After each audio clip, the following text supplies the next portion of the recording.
Okay, welcome Michael and Lucy. Thank you for joining me here today. We are going through some exercises from the personal branding toolkit for musicians that's been prepared by the Royal Irish Academy of Music. So the toolkit's called Know Yourself, Brand Yourself. So in the previous sessions, we talked with Rachel O'Hara about knowing yourself, understanding yourself, and we're now moving on to more focusing on personal branding. And we'll talk through some exercises, the first one being the personal branding brainstorm. But before we start, I'd like you to introduce yourselves to us. So Lucy, do you want to tell us a bit about yourself? Yeah, so I'm Lucy. I study here at the Royal Irish Academy of Music. I'm going into fourth year next year and I play the viola. Okay, thanks Lucy. Michael? I'm Michael. I play the flute and I'm also going into fourth year. Great. Okay, so personal branding, what is it? So it's about a promise about who you are, and you're kind of showing people who you are through different branding tools. So social media marketing, your CVs, your biogs, creative manifestos, mission statements. There's lots of ways to communicate your message and your branding to others.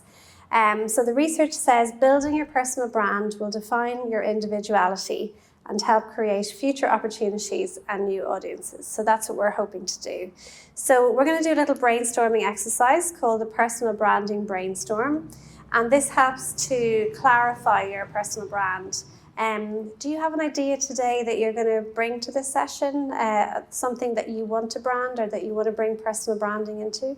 Yeah, as well as being classmates, me and Michael have worked together in a few chamber music groups, and we've discovered that we work really well together, and it's not always easy to find a chamber partner that you work well with. So we're also quite passionate about, building the flute and viola repertoire and also growing chamber music in Ireland in general. So we've been thinking about putting together a project, looking for funding maybe, and forming kind of a more professional chamber music group together.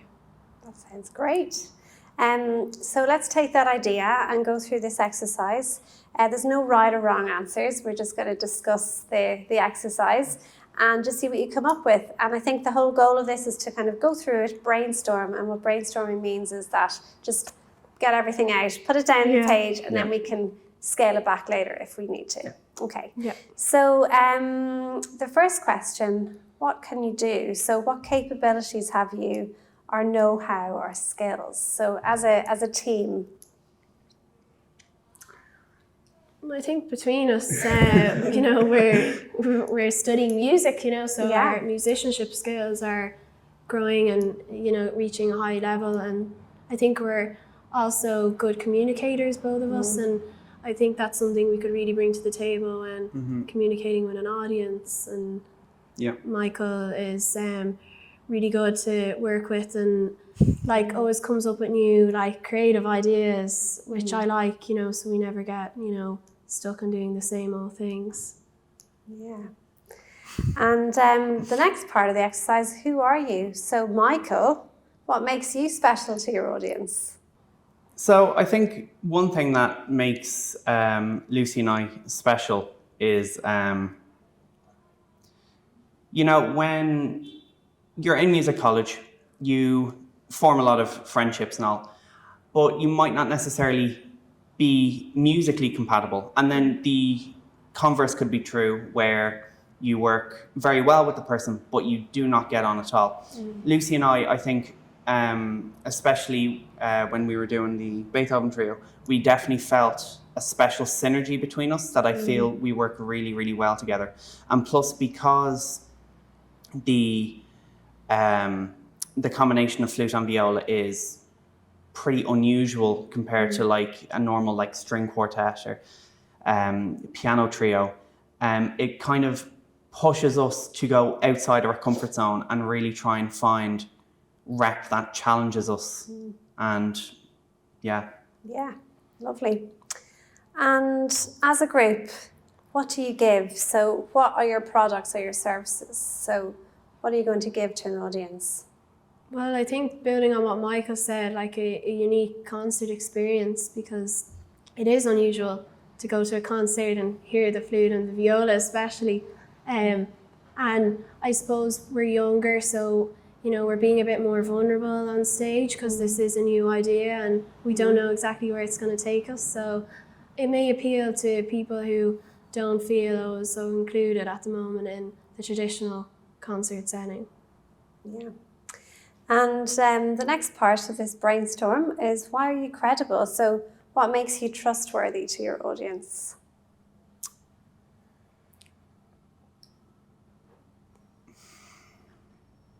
Can I help a little bit? Go ahead. Yeah. Why do you Well, you're here, so you're at an extremely high level as performers, and you're at conservatoire level. Yeah. So does that make sense to you? That's Yeah. why you're credible? Yeah. Anything else? I mean, I think, if we're both, I guess one word would be insane enough to go through, not only so for myself, I've played flute for 15, 16 years, and to, focus 16 years on that much for fingers, that much for flute, or for you, probably like 16 inches of a fingerboard. Yeah. Well, it grew from violin to viola. Oh yeah, but I think there has to be some kind of trustworthiness in that. Yeah. So all your hard work and all your discipline and all the diligence and everything you've done to get this far. Exactly. So where are you competing? So what is your market? Who are your competitors? I think that's one good thing about the group, is there's not going to be many, and we can kind of have a pretty large space in the kind of niche that we occupy. So in terms of you've like chamber music competitions and stuff like that, but there's not going to be really any for, flute, viola, harp, flute, viola, piano, or whatever. Any other combinations. Yeah. So I don't think there's necessarily, in that kind of group, there's not much that we can be competing with. But if you're to look at the kind of broader scope of it, of Lucy and I are two people of a team that we're looking to kind of grow. Yeah. And, so that we could maybe form a string quartet or, a piano quartet or something along those kind of lines. Then we kind of get a bit broader, but still with the focus of, who are we and what makes us special. We're going to probably try to focus on more, less known musical works, and from different diverse backgrounds. I think we kind of occupy a healthy little space to ourselves. You do. Next question. So what do you promise to your audience? So what kind of idea of your value should your audience make? So what's your promise to your audience? I think the biggest promise would probably be that it will be an authentic experience, and one that, we ourselves aren't always sure how exactly what it will look like or what it will be like, but something that we're open to new ideas and making kind of a fresh experience for those, and encouraging those that also maybe don't go, as I've said before, to the traditional kind of concerts that are on, to come to our concerts maybe, and maybe to be more inclusive of other groups. And also I'd say your promise would be the quality that you have to offer. You really have you're offering good quality because of the level you're at. Why you? So what distinctive element do you emphasize in order to be considered by your audience?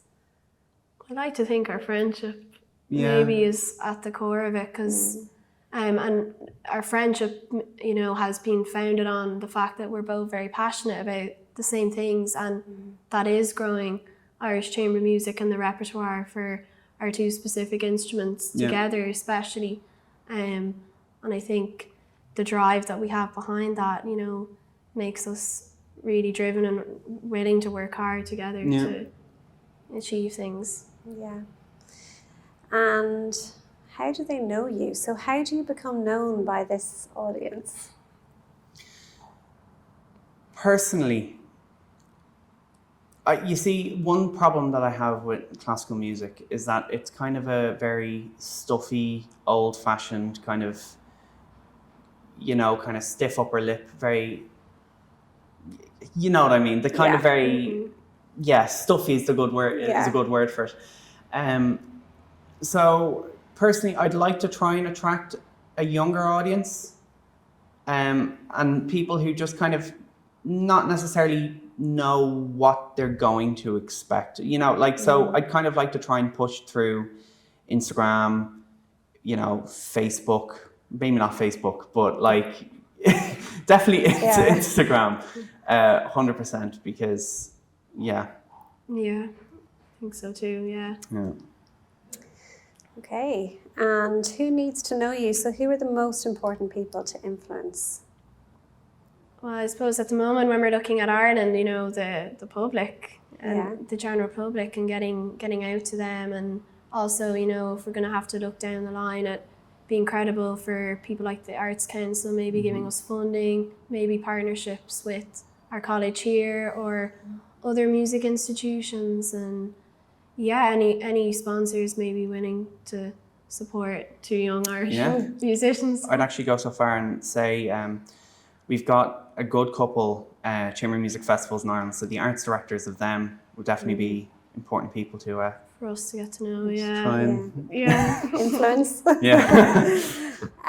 So who are your competitors? We talked about that already, but what kind of brand, companies, services or products are you compared to? So I suppose looking at it more in the macro level. So where do you sit in the market? You're kind of entertainment, I suppose entertainment, experience, kind of offering this service, this experience to people, and trying to express ourselves and communicate with people in a way that we can with words. So your competitors in that space would be other venues or other people offering. And I think the traditional groups, as Michael's talked about, the string quartet, going for the same concert, and I would understand why concert goers would go to this concert more, and they're playing Beethoven, all the great composers, but I suppose that's going to be the biggest competition for us, getting the audience to trust us to come to our concerts and be brave when they might not know any of the pieces that they're about to hear in the concert. What do you need? So in what activities, resources or partners do you invest in order to brand successfully? So what do you need to brand yourself successfully? I'd say, first of all, a healthy social media presence, which is definitely something that I don't have at the minute. Apart from that, I think it's just trying to have the confidence to really push ourselves and just try and get into as many opportunities as we can, no matter how small. And I think there is definitely one thing that will be a challenge at the start is, if you come to one of our concerts, you're not necessarily going to get the Trout Quintet or the Emperor Quartet or something like that. It'll be music that audiences may not be receptive to at the start, but it's all just about kind of keeping that going, because there might be 1-2 people there that really enjoy it, that come back, and they tell their friends, and they come, so I think it's really just belief, I guess, in the process, and trusting the process, really. Just getting people like the Arts Council to put their trust in us, really, to put a project like this together, because as much as we think we're credible, we are still quite young, so we haven't established, this professional career yet, so hoping people will put their trust in us. And lastly, what do you get? So what results do you get through branding? So we talked about social media profile. So if you had a healthy social media profile and you were branding yourselves successfully, and telling your story successfully. What do you get from that? I suppose an instant recognition, you know, and hopefully if you've built up this positive image of yourselves, you know, when people see this logo or brand quickly, you know, when you're presenting, you know, a concert or something, or you're down the bottom with a load of other performers at a festival, you know, it might encourage more people to come to this concert, and it might also help with us spreading you know, the news of what we're trying to promote and help us to grow. Yeah. So growing audiences, growing loyal followers is part of that. Great. Thank you very much.